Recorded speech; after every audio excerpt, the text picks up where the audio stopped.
everyone. We're here in the apiary today. It's a gorgeous, balmy 46-degree day, sunny.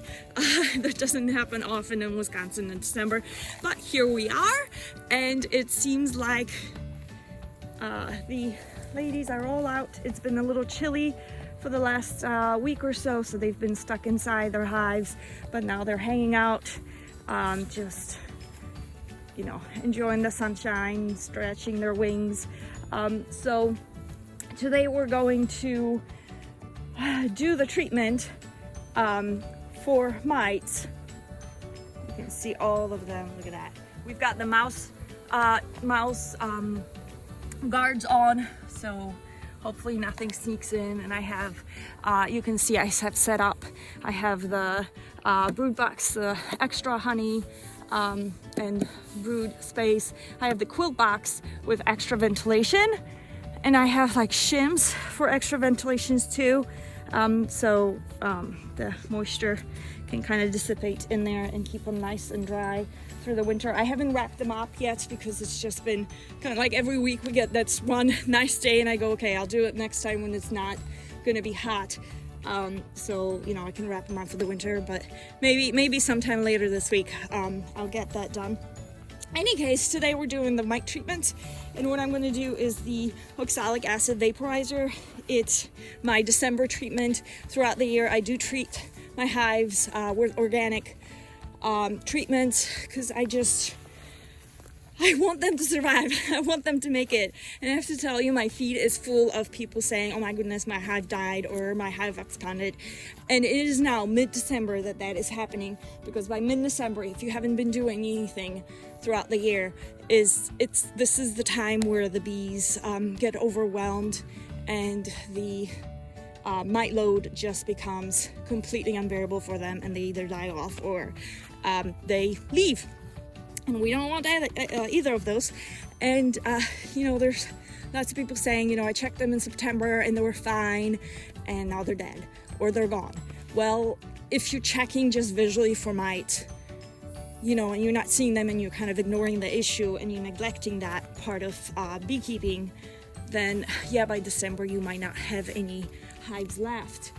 And by the time you see the mite, or you see the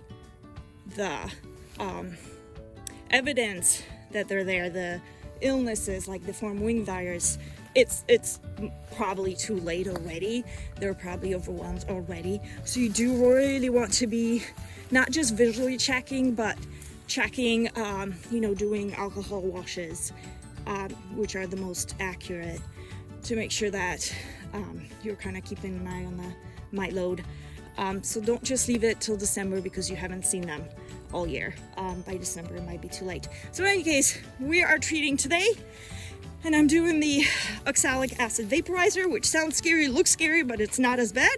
I have done this by myself for 3 seasons now, so I promise you can handle it too. So what I have is this little gizmo. And now I don't remember who makes them, but I'm going to put that in the notes because it is awesome. It's pretty cheap for what you get, and it lasts obviously for a while. So you need your gizmo. We have the battery, we have our protection, and then we have the oxalic acid and lots of rags and timers and everything else. So I'm going to try to show you what I'm doing, but I'm going to have the mask on, so it might be hard to understand or get what I'm saying. So we'll see how it goes. Okay, I'm gonna try to do my best here, and maybe try re-recording if you guys can't hear later. But as you can see, I have my protective equipment on.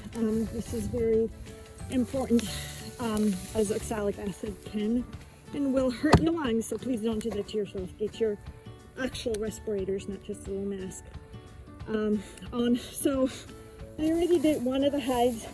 As you can see, I kind of closed up all entrances and to keep the vapors inside, and I actually do it from the back.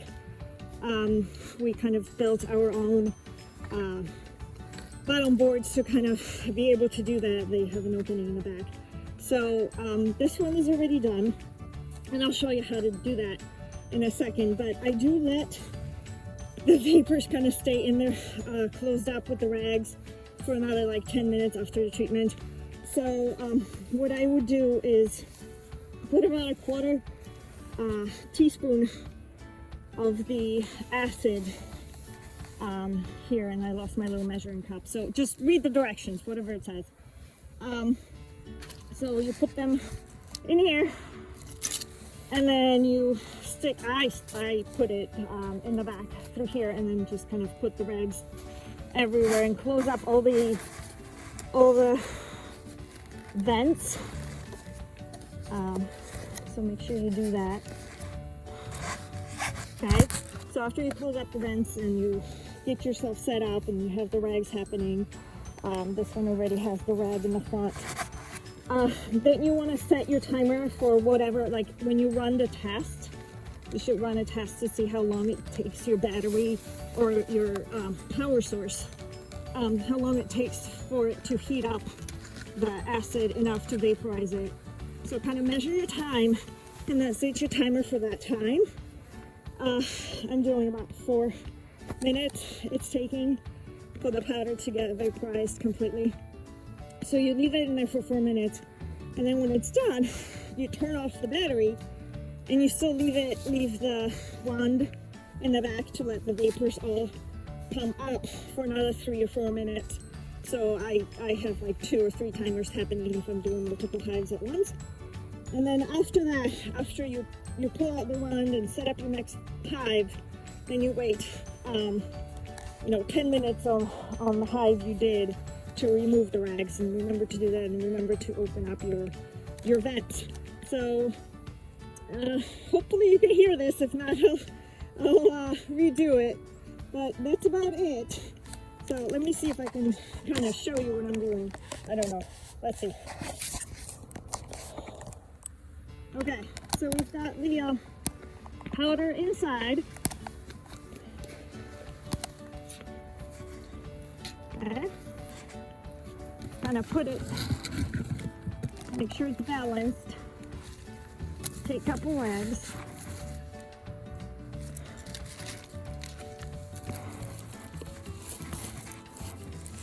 Okay. Hook up my battery. And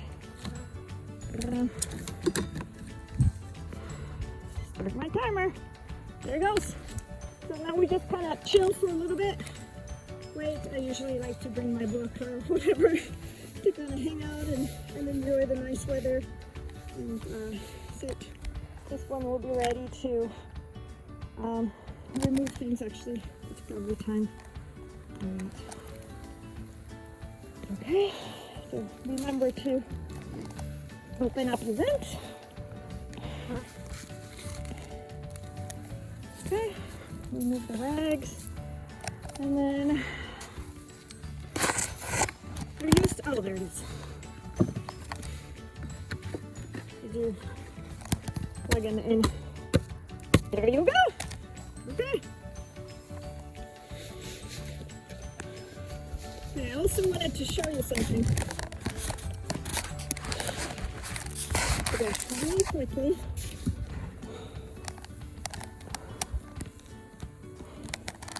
This is the emergency food. I leave them basically this entire thing is filled with honey. I don't take anything more than the hive can handle. But just in case, I still do leave them sugar for emergency feed. As you can see, they're either enjoying it or just cleaning it out. These don't like things in their hives, sugar included, even if it's an emergency food that's supposed to help them. So, they might be removing it, and I'm kind of keeping an eye on it. There was one hive that like completely got rid of their sugar, like last month, so I had to refill it. So I'm kind of keeping an eye on them, and if there's a nicer day, there's another nice day tomorrow, I might just come back and give everyone a little bit more sugar. But if there's a nicer day in January or February, I'll definitely be checking and refilling them if I have to. So we're doing what we can to keep them alive, right? All right.